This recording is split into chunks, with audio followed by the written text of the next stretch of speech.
lastly, we should talk about conditional statements. So we have the if, which is something that we are going to use a lot in our course. So an example of an if statement is that if age is greater than 18, then we open a curly brace and say console.log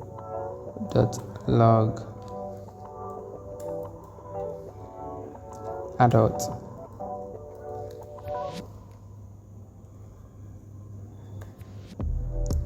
Else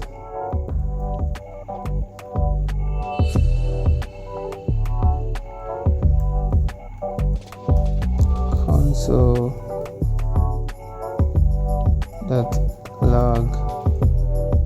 we have minor.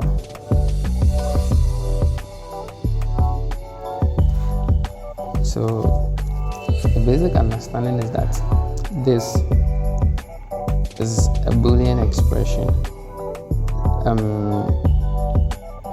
No, let's not make it that way. This is our argument. Okay, let's say this is our argument. This is our argument, and we are saying that if age is greater than 18, so if I should input any number which is greater than 18, okay, if the program is written such that I'm supposed to input my age, or let's say I go to Google and I'm filling the forms and then I see I'm 15 years old, maybe they might not allow me to access certain content on a browser.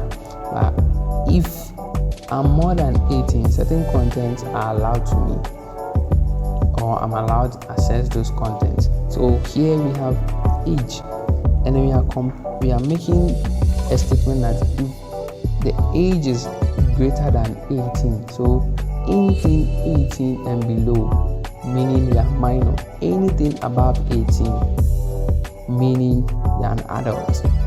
Okay.